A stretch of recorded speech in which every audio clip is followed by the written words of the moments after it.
For the fans. For the players. For the big plays. Firebirds Weekly. Tonight's guests are Arthur Hobbs and Brandon Sesay.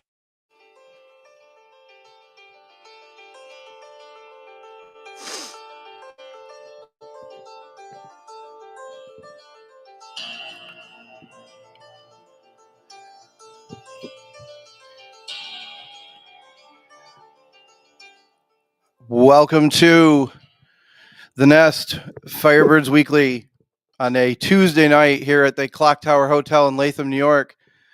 My name is Adam Samarov, and my co-host all the way down at the end is Chris Ipperly. And in between, two of the leaders of the undefeated 9-0 Albany Firebirds, defensive coordinator Brandon Sesay, and defensive back coach Arthur Hobbs. Gentlemen, how are we doing this Tuesday evening?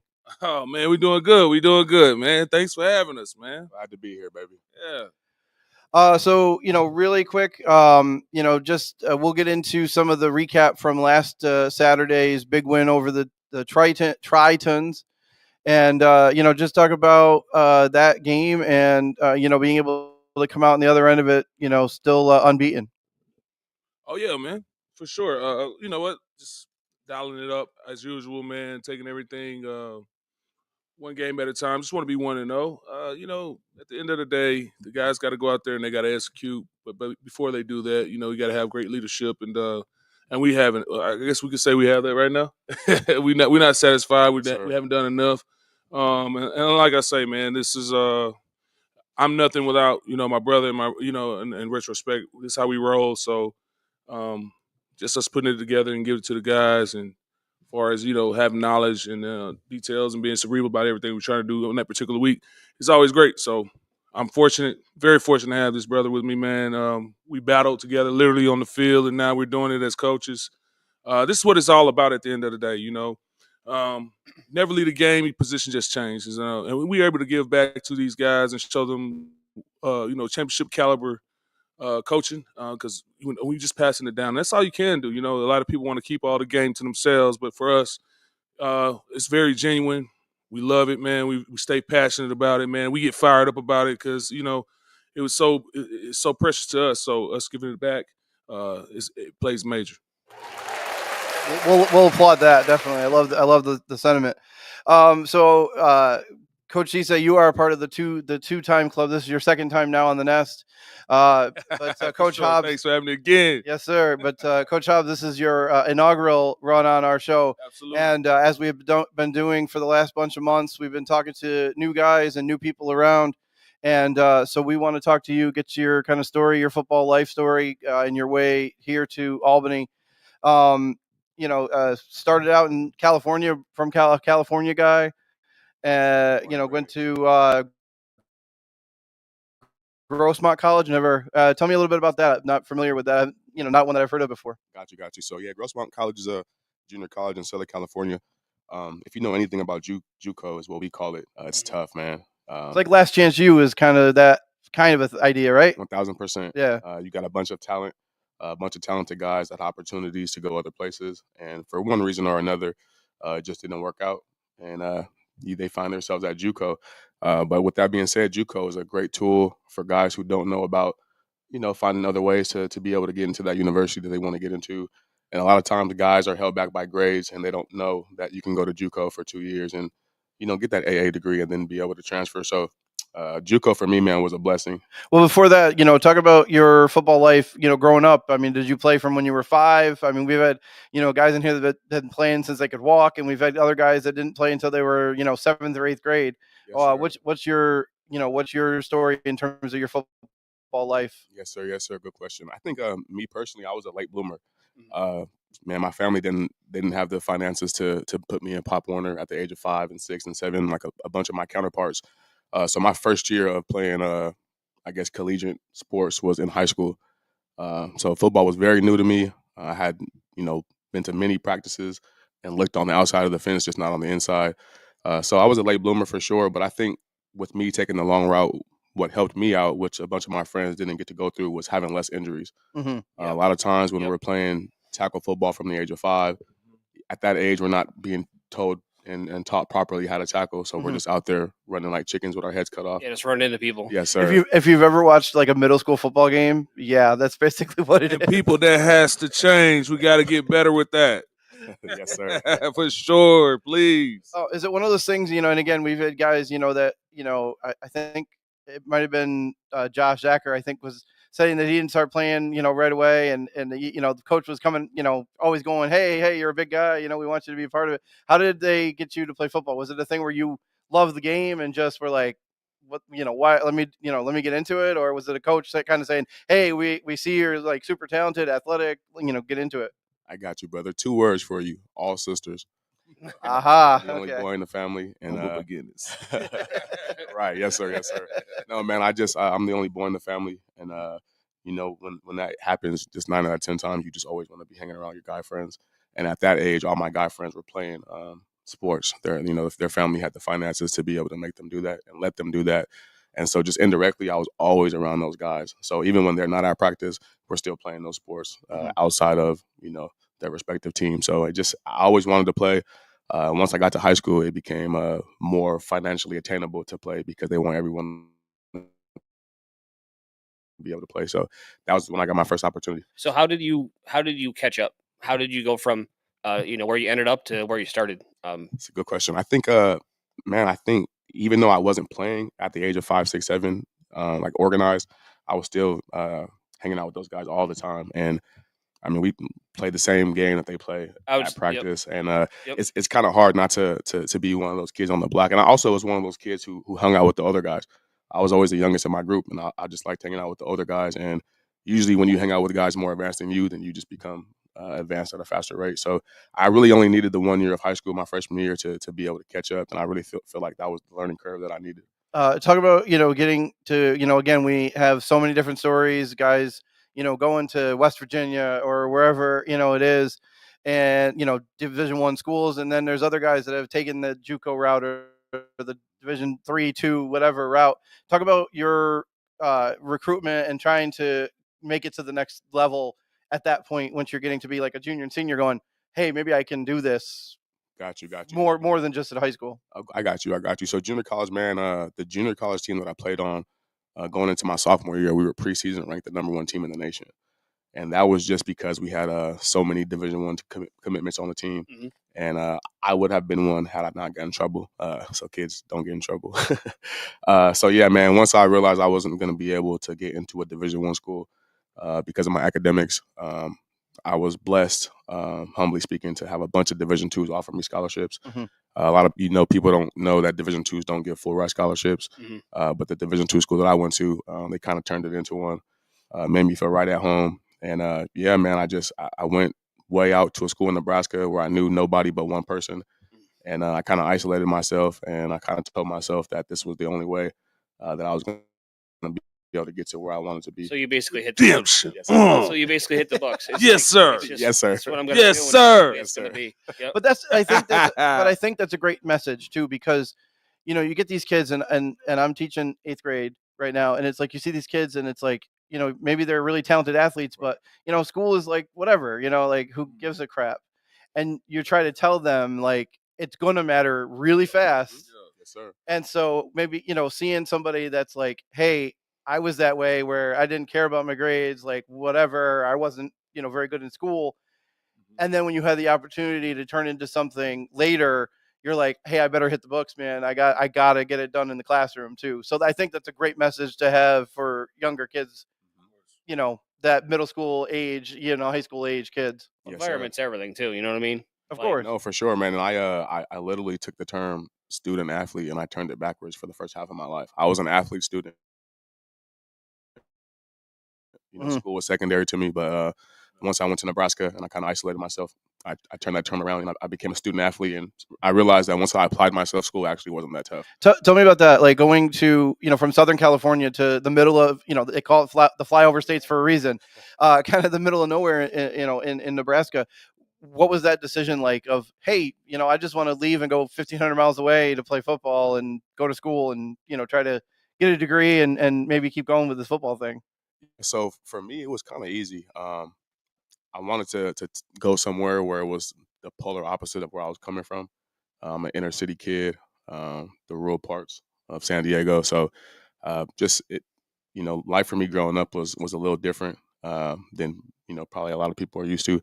But then when I went to my visit in Nebraska, and I went on this visit because I said I knew one person there. He's actually my best friend to this day. Um, he was already at the university. Mhm. And so, of course, with him being there, he was the spokesperson for that school. And once I took my visit there, I realized there was just a bunch of just nice, genuine people. And it was a culture shock for me, man. I'll never forget it. I was at a frat party with the one person that I know, and we're just sitting there having a discussion, and it's probably like midnight. And it's me, my buddy, and one other buddy that I don't know. Now I know him, but at the time I didn't know him. And some random guy walks into the party, interrupts our conversation, and he just asks for the third guy's keys. Say, hey, bro, give me your keys. Okay. Mid-conversation, the guy just gives him his keys, and he just leaves. And in my head, I'm like, you're not going to ask him where he's going, when he's coming back. Yeah, it's a whole different thing. You know what I mean? And right then and there, it clicked for me. I was like, man, the city's so small. Everyone knows everyone down here. Your mom probably knows who your best friend went to prom with. Right. It's a great situation. It's a great situation to kind of put you in a different spot. Yes, sir. So then talk about playing football at University of Nebraska at Kearney. Then your progression to ending up, in an NFL camp. Not that far later on. What was that progression like in terms of playing football for that school? Yes, sir. Yes, sir. So my junior year there, it was really a culture shock. Very few people there, respectfully speaking, that look like me. So, that was a culture shock. But if you are in Nebraska, no matter what color you are, as long as you play football, they love you nonetheless. And so my first year, I think I was just trying to figure things out, just trying to gel with the team and find my role. And me just trying to figure things out led me to get a bunch of second team accolades. Mm-hmm. And I realized after my junior season that, me making second team all conference and second team all league and those things wouldn't get me to the NFL. I needed to be unanimous first team all type of player. And a lot of people don't know this, man, but I'll tell you guys, after my junior year, I went to my coach's office and I cried. I was like, man, how do I get to the NFL? He handed me my second team accolades and I gave them back to him. Like I didn't want them.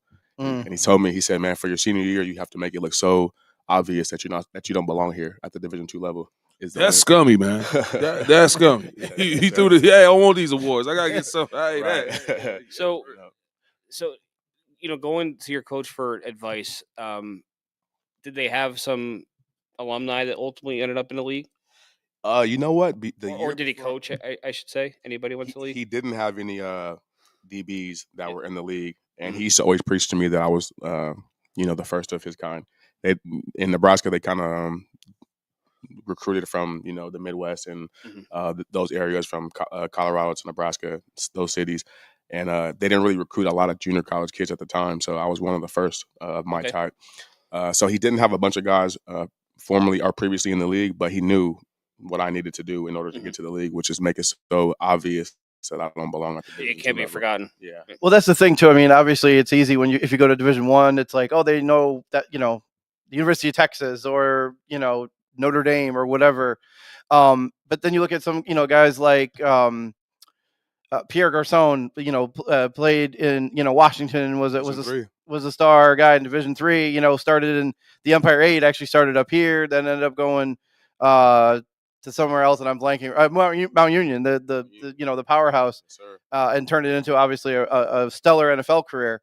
So you can do it, but like you said, I think his advice of like make it so obvious that you just do not belong in this level, you are much better than that, is something that could drive for that goal. Yes, sir. And then you just gotta make the plays. So what was the difference for you from junior to senior year? Like what? So I know exactly what it was. So my junior year, like I said, I was just trying to fit in. I was trying to be a team guy. Yep. And so whatever my team needed me to do is what I did. But my senior year, I told coach, every single game I want to line up against the other team's best receiver, and I just want to play man. Because in my mind, right, the Pierre Garcons that are at the Division III, Division II levels, the reason why those guys are heavily scouted is because they're scoring a bunch of touchdowns. Right. They're making it look so obvious that they shouldn't be at this level.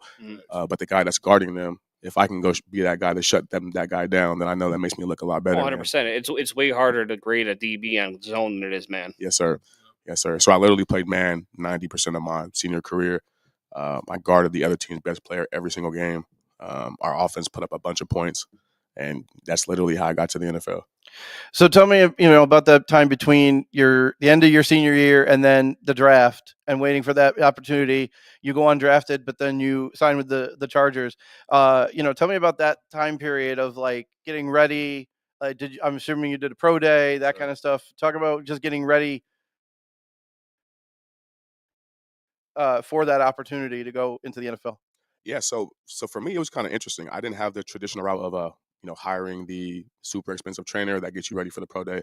I kind of just worked out with one of my buddies. He was a personal trainer at our school, and he was like a junior in college, so he was getting a degree in physics and all type of good stuff. So he was a really smart kid, and we just kind of worked out together.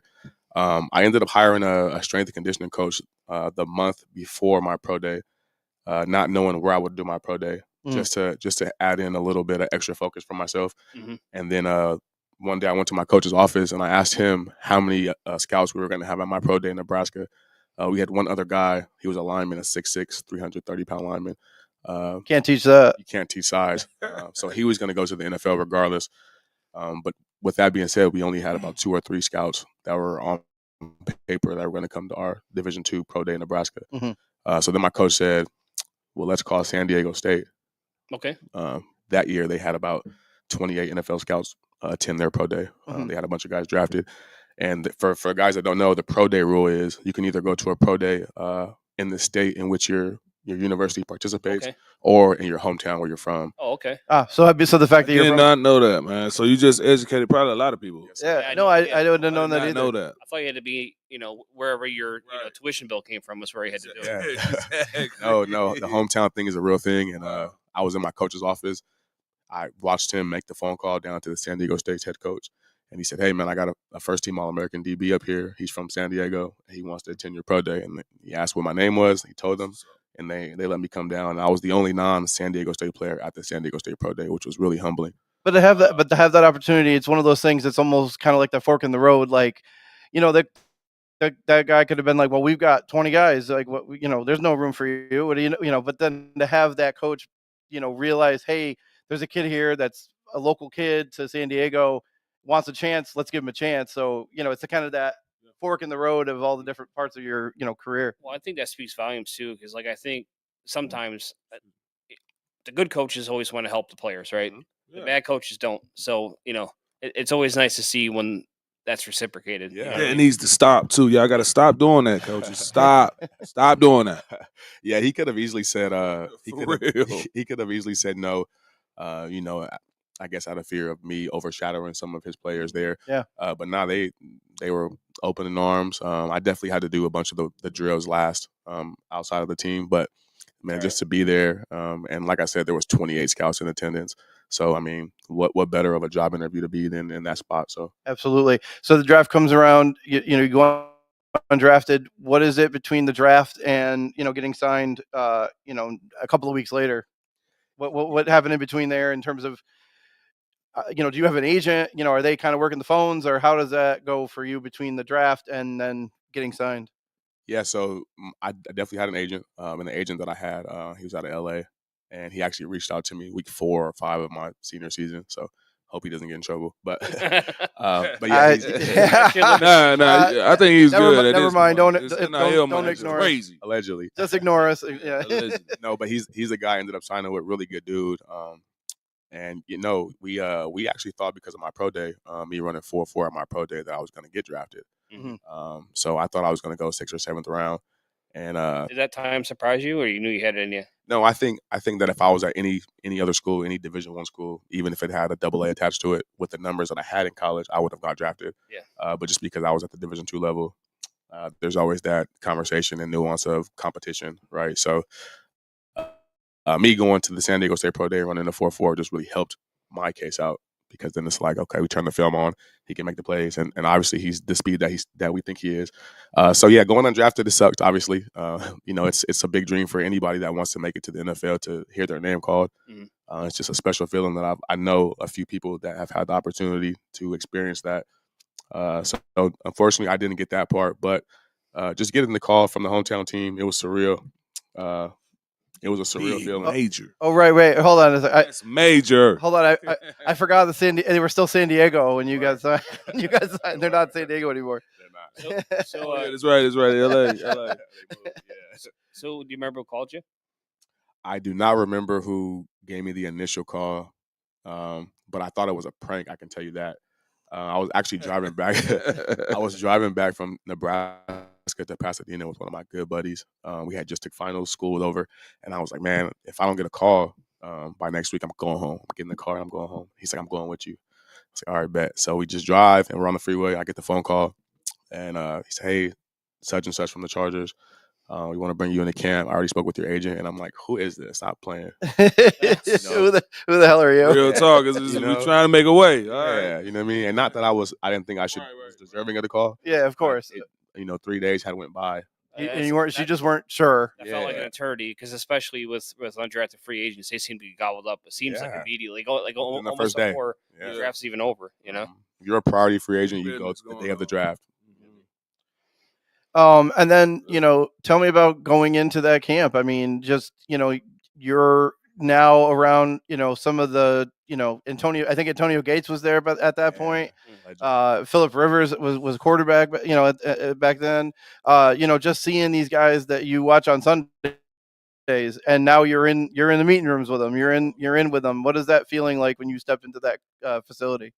Yeah, I think for the first day or the first 8 hours, I guess the first practice, it's like you said, oh man, those are the guys that I watch on Sunday, every Sunday. And especially if that's your team, you know, you're going to be like. which it was. I'm Which I was. I'm assuming. Yeah. Yeah. I'm an Eagles fan, but Okay. All right. The interview's over. Scummy. Still like the Chargers, but I'm an Eagles fan, die hard. Oh God. Yeah. No, but to answer your question, the first day, man, it's definitely surreal. But by practice too, you got to just remind yourself that we all have the same profession now. We all wear the same jersey. The only difference is our income. But even prior to me even having that feeling, I remember OTAs was the first thing that I showed up for. And I thought when I showed up for OTAs that I was getting a contract. Little did I know, everyone that was there for OTAs wasn't getting a contract. Oh. And there's like 60 guys out there. Man. He put some. Hey, he looking. Y'all know the real. So all you youngsters out there that think it's sweet, it ain't. Right. You got to go out there and go get it. Man. And then then they release you on September 1st. So you go through the entire camp. You get to you're one of the last cuts at that point. Yeah, they let me go the Sunday before that Monday game against the Raiders. So the first game of the season, we had a bunch of offensive guys injured. So they had to put a bunch of offensive guys on our practice squad. So just less your performance, more situation. At least that's what it was portrayed to me as. Okay. So your coach at that point also was Norv Turner. What was it like playing for him? Obviously someone who's been in the league was in the league for a long time. A very good coach. What is it like playing for him as a head coach? Man, so one thing about Norv is he's very respected. He's not one of those guys that has to like yell or raise his voice too much. Kind of when he comes out, guys just like be quiet and listen. And man, the leaders that he had already in the locker room just kind of helped echo his sentiment. We had some really good guys in the locker room, and I know like in my veteran DB group, it was Eric Weddle, probably one of the best. Yeah, Hall of Famer in my eyes. Yeah, bro, he's probably one of the best humans I've ever met. Not just a football player, but really good dude, and taught me a lot. So yeah, when you got a coach that can command respect like Norv, and then he has guys like Antonio Gage, Eric Weddle on the roster, Phillip Rivers, it's just hard to. And it seems like if you got a guy who's got that kind of physical gifts, that they can be out there and they're a star, all pro guys, but they're also all pro guys to you, who is like a guy just looking for a spot. I mean, that's a huge deal. For that, I would guess, like, just like you said, Eric, obviously he's a great player or was a great player, but like he was a great guy too. Like he was somebody that was willing to help you out playing that same spot. Oh yeah, Weddle was a great guy, man. I remember in camp, I had other rookies or guys, buddies that were rookies that were in camps and other teams, and they were calling and complaining to me about rookie hazing. For y'all don't know, rookie hazing is a real thing. And I used to get message. Right. Well, like it's funny too. It's funny though, because like they've got, actually it's kind of funny. because they have like the hard knocks, right? And they have the things at camps, and it's like the rookie hazing is like, oh, get them up there and sing their alma mater, and it's whatever. But maybe it's a little different than that. But it's still maybe some places do it, some places don't. Yeah, man. Every state, every team is a little different. They set the culture, how they see fit. But hazing could be something as light as me giving you a list of things to grab from the grocery store, and it may be everything from baby lotion to steaks. I don't know. You know what I mean? It just right. The coffee orders during spring training to go to baseball. You see the rookies run to Starbucks and get $300 worth of coffee. Exactly. Yes, sir. So then you're that year, that summer with the Chargers, and then the next year you move on to the CFL. What was that process like, going up north and playing in the Canadian League? Yeah, that was a big culture shock for me as well. Half my team, obviously was French, from Canada, born and raised, and they only spoke French, whereas the other half of my team was kind of Americanized, so they spoke English as well as French. A bunch of guys with dual citizenships up there, and it just was different. It's basically the NFL, just on a bigger field. The fan support no differently. The money's obviously different. No football sport pays like the NFL does, but in terms of the game, the way they construct it, the way they treat you, the way you fly around, the way you're treated when you get to away places, it's no different than the NFL. And then you guys make the championship in your season up there for the Hamilton Tiger Cats. What was that like to play for the Grey Cup? The coldest game I've ever been a part of in my life. I think it was like negative 25 degrees Celsius with a 15-mile-per-hour wind chill. Two of my teammates caught frostbite. It was ridiculous. How do you play in that situation? Like, how do you prepare yourself for that? You can't. You just got to do it. You just got to play. That's crazy. Froze. Yeah. I mean, the closest game I ever went to was a few years ago up in Buffalo. It's like negative 10. And I'm like, that's cold. But that's not what you're dealing with. You're right. That was crazy. And the thing is, you're just there sitting there, like, watching the game as a fan. He's got to try to remember all his assignments and everything else. And you know what, too? What's interesting, especially for me being from California, where we don't really get snow, or right, true, exactly, not really experiencing it until I was an adult.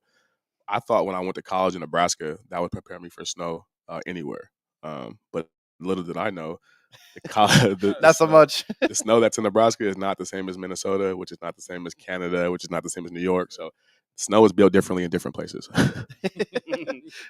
And if you're up here in New York long enough, you'll figure that out really quick. Yes, sir. So after you play the year in the CFL, you end up coming to the arena game. So no more cold. So we're good there. Yes, sir.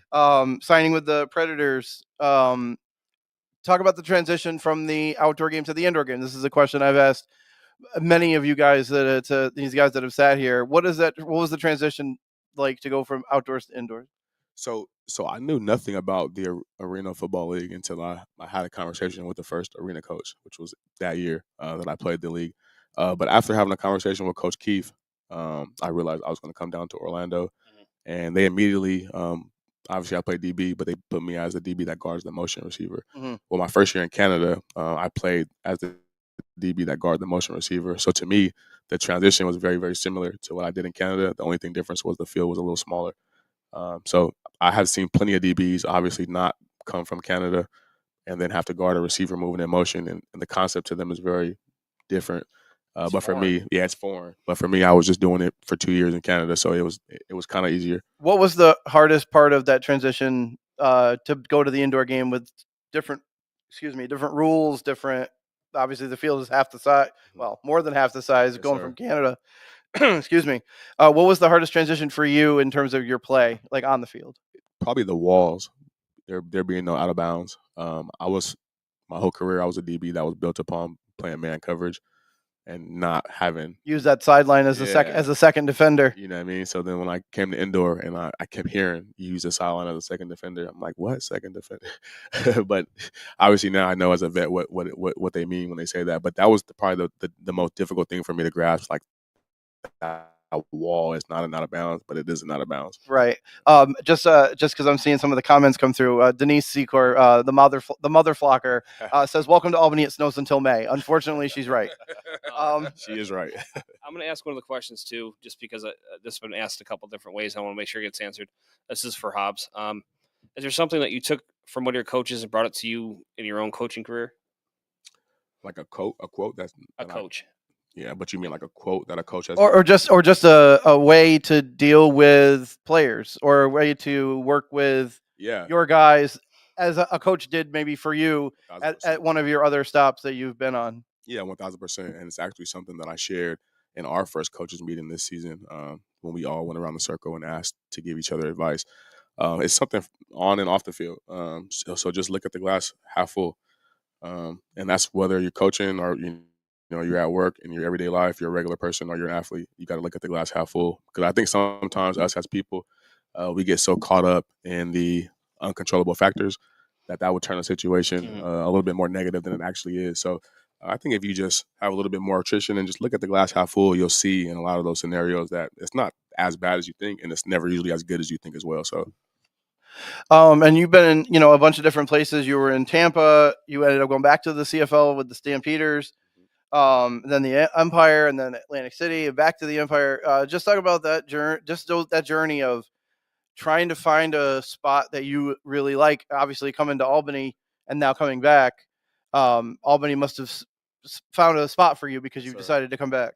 Yes, sir. So throughout my football career, I haven't really been able to play in the same city for 2 years straight. Either we played, had a great season, and then we folded the next season, or there just wasn't a team there the next season. We all know how, I guess, uncontrollable the Arena Football League is in terms of teams popping up and disappearing. So I was never fortunate enough to be able to play for the same team twice, but when the opportunity presented to play for the same coach that I had played for, whether it was a different team or not, I took that. That matters. Yes, that sir. matters big time. Yes, sir. And so in 2016, Coach Rob Keefe is the coach that brought me into the Arena League. In Orlando. In Orlando, yes, sir. In 2017, I would have played for him as well if Orlando had a team, which they didn't, so I went down the street to play for Tampa. But 2018, when we announced we were bringing football back to upstate New York and Coach Keefe was the coach, in the offseason, we had the conversation, and I knew I was going to come back up here. And so then, just to kind of to bring it full circle, so going from a player to a coach, how has that transition been? Your compadre here has done the same thing, going from player to coach. Is it easier because you've played and been in this situation, or is it something where maybe if you hadn't played in the Arena League, or maybe it's a different situation, it might be a different thing? No, I think it's still tough. Every Saturday, man, when we come out the tunnel, I always think to myself that I should be coming out under different circumstances, wearing a helmet. But with that being said, I think that the staff that I have around me, with people don't know, me and Sesay are really brothers. We're not just facts. Yeah, we're not just on the coaching staff together. Big facts. Right. Yeah. Stop talking about it. Tell them the truth, You know man. what I mean? So anytime you get to do a job that you love with, the people that you love, you actually genuinely care about, it makes coming to work that much easier. So, I mean, for me, coming to work is effortless. It's not a job at that point. Yeah, it's just hanging out with your family. Yes, sir. So I want to give you something that you may have not heard. We had Derek Jones on about a month ago, give or take. Bones. Yeah, and Bones Jones, that's my guy. I think it was Billings, coming off the Billings game. I think the first one in Albany. And one of the things that I noticed that he really, really used the outside wall as that defender. And I said, I've watched you a few times at a few different teams, and I felt like this is the first year you've really done that. And he credits you for that. He has a pretty good resume too, and that's got to make you feel good that a guy with that sort of resume learns something from you. And he runs with it and makes it his own. Like that's gotta hit home. Of course, man. Bones is he's had a special journey himself. Being able to switch positions in college and still get drafted. I mean, that's a special thing to do. And he's actually one of the first DBs once I signed him in the offseason to reach out, and he asked me, Coach, what can I work on better for the season? And I just told him, once I teach you how to see the field the way I see it, I think you're going to make a lot more plays. And we came to training camp, a little bit of war of attrition, with him needing to see it, in front of his eyes. And man, once he got it, he got it. I never have to get on him about alignment. That's never a thing that I have to get on him about. And for DBs, it starts with our alignment. It's alignment, assignment, execution. So if you're aligned wrong, a lot of times you won't make the play. Yeah, the receiver's already open by design. Exactly. Right. Yes, Not even sir. taking And that goes for all levels. I mean, you can say that to a group of high school defensive course. backs, and it works the same way. Yes, sir. Yes, sir. And so not just Bones, but the entire secondary. You guys as a defensive allowed less than 30 points a game.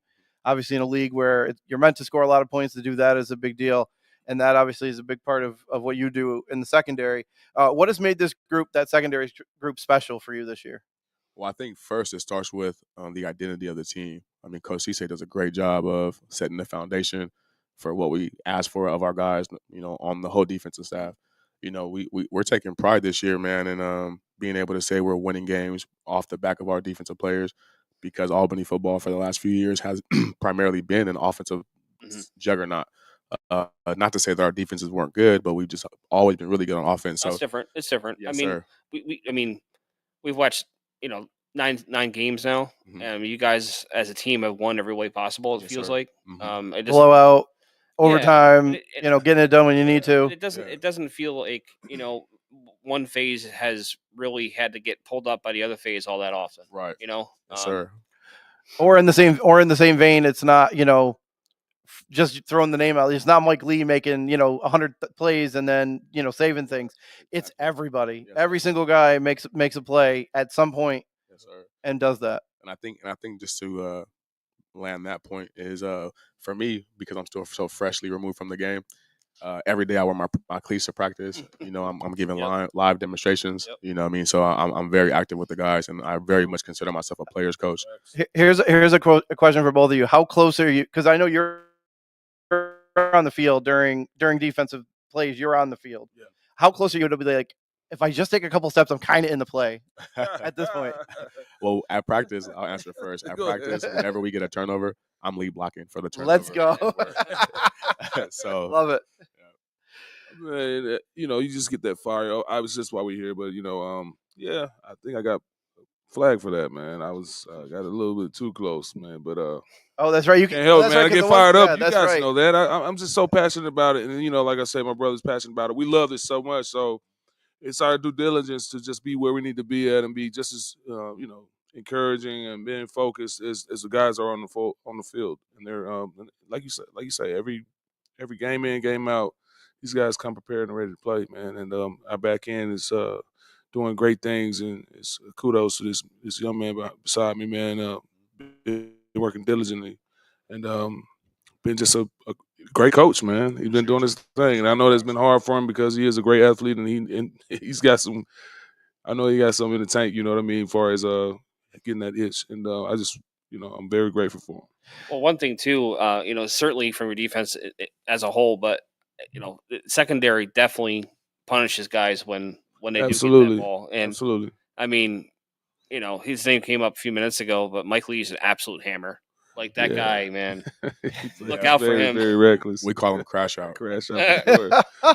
But you know what? When we were building this defense, like you say about identity, my identity is, we're gonna punch you in the face, and we're gonna keep punching you in your face, and we're not gonna stop that, and we're gonna keep punching. And so we collectively just brought all these personalities together that we knew could buy in, not only just with that personality and that kind of identity, but at the same time that work ethic, right? So these guys come in and they want to get better, to be great. So that's kind of one of those things. So we pay attention to the little things and try to do those great, all the way down to the fundamentals. So they compete with each other, and so iron sharpens iron, and they see that between me and Coach Hobbs all the time, and I love the way they have been able to digest and now regurgitate that on the field, if that makes sense, and they put it out there every day. So Yep. Well, let's talk about to kind of segue a little bit into that. We want to talk about the game from Saturday, a big win to go to 9-0. Sam completed 84% of his passes, 7 touchdowns, which he's basically been a refrain from him all year long. Sam, yep.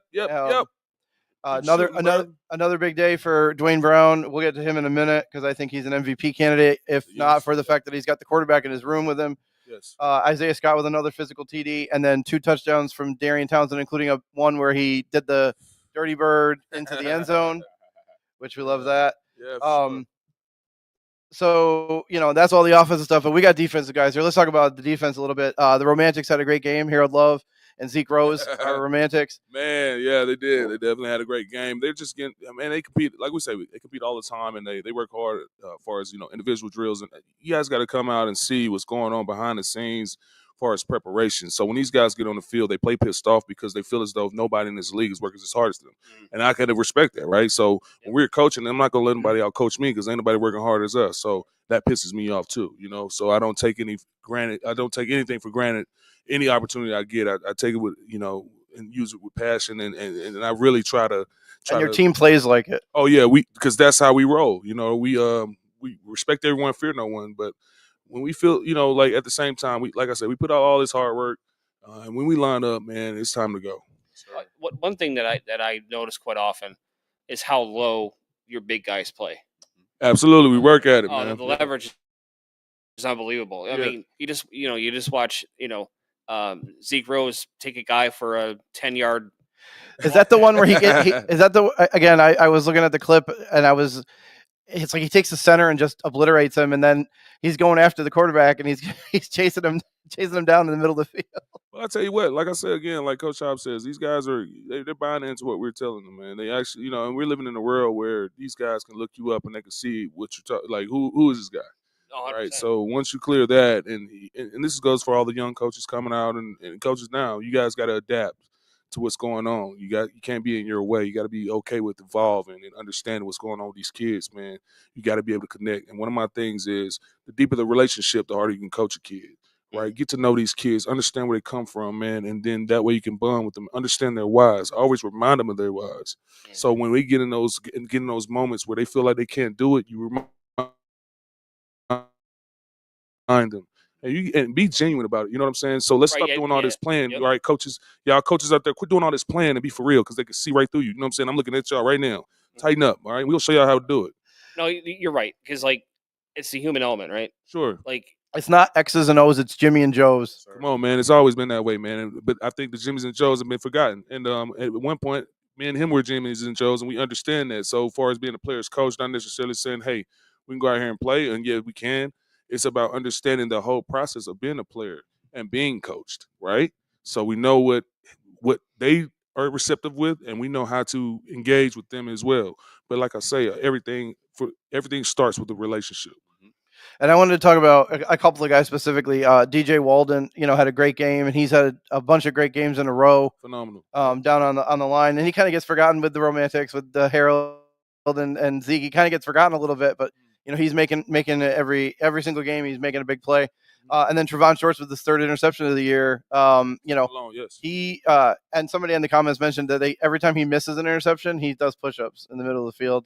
Hey, that's going back to, that's that Coach Hobbs, you know what I mean? We all, even when we jumping off sides in practice, this just goes back to, see, that's the thing about getting better. Like, sometimes we're so locked in is that this is not fake. This is like what we do. Like, even in practice, if something doesn't go right, we're doing 10 push-ups, you know what I'm saying? And so him holding himself accountable, it's not a flex, it's just a flex, if that makes sense. Mm-hmm. And then, I know that you guys love special teams as well. Henry, with another, good game, 3 deuces and I think those changed the game. And I think he's probably going to get special teams player of the week. We'll find that out probably tomorrow. Just talk about how he changes the game for you guys, just having that, hey, here's an extra 2 points. Well, you're welcome. See, I told him when I first met him, when he, understanding how he prepared and everything like that. But the main thing I told him was, and I told every kicker that I played with, hey, you're a defensive guy. Like, you score points for us. So don't wear no white jerseys. You wear the black jerseys, or you wear the orange jerseys. Don't wear it because you're with us. So he's definitely embraced that. And I see him come out in practice. He's got his orange on. He's ready to go because he is a part of the defense. He's the first player of defense, if you ask me. What he does is detrimental to us and our success coming off on football games. That's a good way to look at it. I think that's how you got to look at it. You know what I'm saying? Henry strikes me as somebody that if he gets a chance, he's going to Pat McAfee one of these returners one of these days. He's made a tackle this year. No, I know, but I'm just saying like the big one there against oh my God, what's it, Trenton Holiday or whatever his name? I forget the name. I don't know. Whatever, but the one where that big thing against the Broncos on Sunday Night Football. Piggybacking on what you said, he did make a great tackle. It was very, very valuable, good valuable tackle that I was pretty proud of him for doing. I mean, that's also is about sacrifice, right? So being able to go out there, do what you have to do, and stop a touchdown, and putting your defense out there and letting them play it out, it's always awesome. Now in week 9, we're getting obviously very close to the playoffs. You guys have the 2 byes in a row, and then you'll play the Washington Wolfpack to finish out the regular season. And then, we kind of look at the playoffs now. Top 4 make it. And right now we got, obviously, you guys are well ahead. Clinched number 1. You're good to go. We got Southwest Kansas coming up 7-3 right now. They're playing very well with their quarterback, Jalen Morton. The Cats, obviously, Nashville is in 3rd. They're always good. You guys have played them twice. You know what that's about. And then, Corpus Christi right now is actually in 4th with a couple, Salinas right there behind. Just talk about, these last couple of weeks and what you guys are going to be watching in terms of, just kind of keeping an eye on what's going on while you guys have a couple of weeks off. See, that's the thing. There ain't no weeks off. Ain't no days off. We working right now, and that's not even just blowing smoke. It's real talk. We definitely don't overlook anybody. We try to go 1-0. And that's what me, I guess I know for sure that Coach Hobbs feels the same. So what we're going to do is just pay attention to what we can pay attention to, and can't get too high, can get too low, can't look ahead. We respect everyone, we fear no one. So, and that's my message to this league. So we playing with respect. So understand when these guys are playing at a high level, it's out of respect. So if you play disrespectfully, we will show you. And we have been showing y'all. Yeah. I'm done talking about it, honestly. All right. So I think I found your. You got too scummy in here. My bad, Coach Hobbs. You got too scummy. I'm just saying. Can I add on to that? 100%. I think for the DBs, man, it'll be just self-scouting. You know what I mean? I think one of the beautiful things about being undefeated is people on the outside looking in, they think everything's going perfect over here.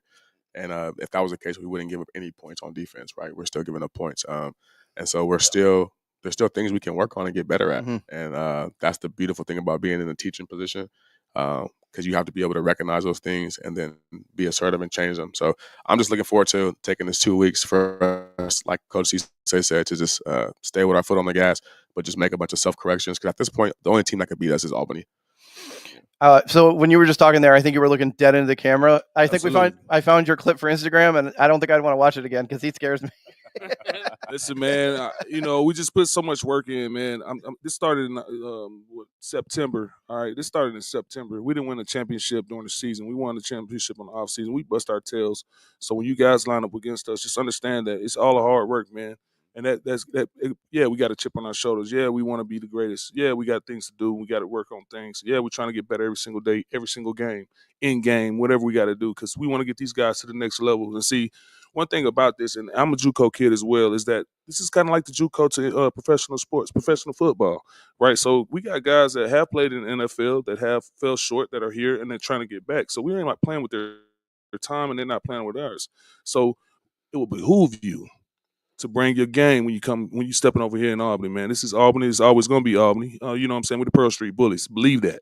And y'all going to stop playing with us. Again, you've got all your Instagram reels ready for the week. So again, thank you guys. Hey, shout out to Coach Hobbs for sure. Let's make sure we all also know that, man. He's been detrimental to me and my success. Coach Lewis, also Coach Gabe. Obviously Coach Ware giving us the opportunity.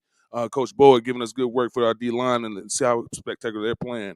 I mean, just go. The list goes on and on. All right, we get the hook out for you. Hey, man, I'm just saying, man. Hey, I love you guys. Thank you guys for the opportunity too, because this is Albany, man. I mean, this has a special place in my life, man. And I don't play around about it. We win championships because that's what we want to give back to our community here. You guys have been doing great things for us over the years. I've been here since 18. All right, been to 4 championships, 3 out of 4, and I'm trying to do something great. This is my way of giving back, so that's why I get fired up as well. I want to actually talk about that. It kind of goes into what I want to talk about. So we are raffling that helmet off. We are selling raffle tickets through the flock, and so far we've raised over $300 so far. The winner will get that beautiful signed helmet and it will be signed by you guys as well before we leave tonight.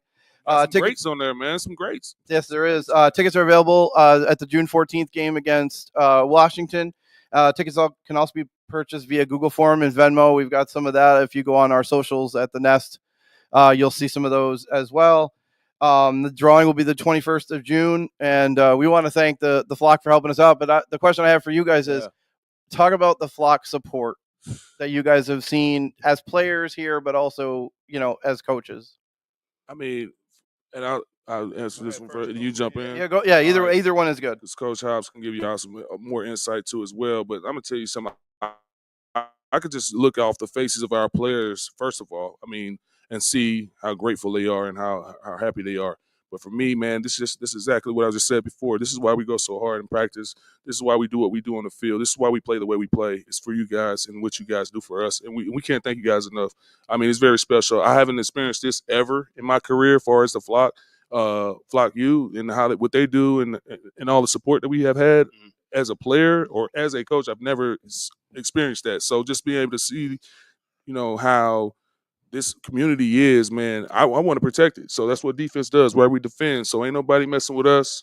Y'all ain't messing with our people. You know what I'm saying? Flock U, we got y'all, and we appreciate y'all. So that's why I'm just so fired up about it. It's a beautiful thing to have the community involved and doing it just out of their heart. And it's genuine. Nobody's forcing anybody. This is something that you guys are doing, and man, we're so grateful.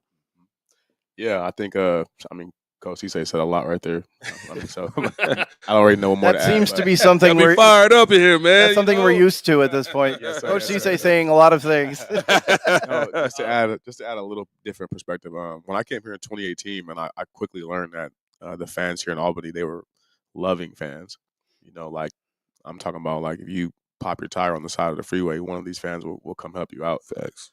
But what Miss Denise has been able to do over the last 2 years with the Flock U support, man, that's tremendous. You got guys who, respectfully speaking, come in here with bare nothing, but just a hope and a dream. And, she provides a platform for. And some of those guys are coming from, some guys are from up here, but, guys are coming from Florida, California, middle of the country. Yes, sir. All over the world. Yeah.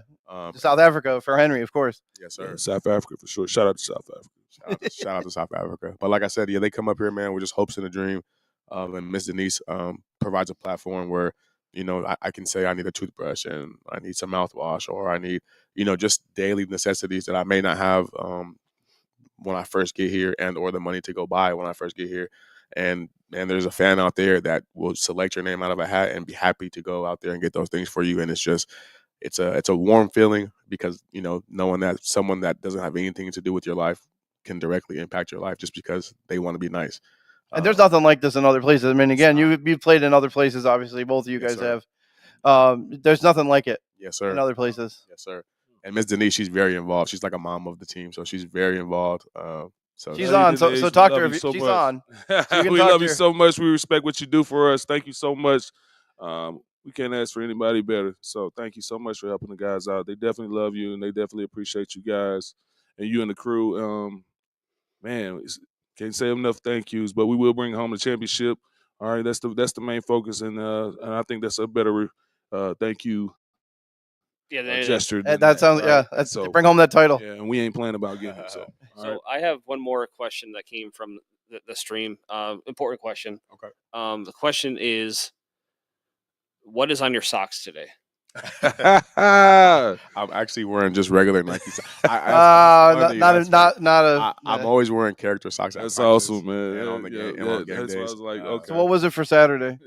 I had on Wonder Woman socks actually on Saturday. There we go. All right. Short said, I don't know if it was Rick or Morty. But he had Rick and Morty socks on Saturday. I taught Shorts that. So also for the helmet too, I just want to make sure that I don't forget what the proceeds are going to the Center for Disability Services here locally in the capital region. Nice. So get out. The tickets are $5. That's correct. You can buy them at get the tickets, baby. Get the tickets. Let's do it. Yeah, they're going to be at the Flock part section 115, and then you got it. And then online as well. So yeah, please get those tickets, and we'll be able to raffle off this helmet, and we're gonna get these guys to sign it. And we're almost at an hour, so Brandon Sesay, Arthur Hobbs, gentlemen, we really, really appreciate your time. Thank you so much for doing it, and we're looking forward to the rest of the year. So thank you. Hey, we appreciate you guys having us. And just my last point that I want to land. Go ahead. Just in case I'm never at this table again. You will be. Hey, huge shout out to Coach Ware. He's our fearless leader of the team. Man.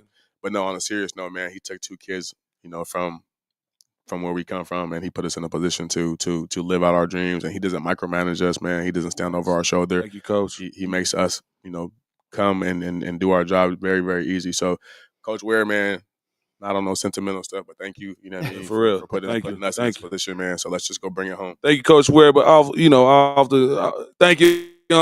We really appreciate him for real.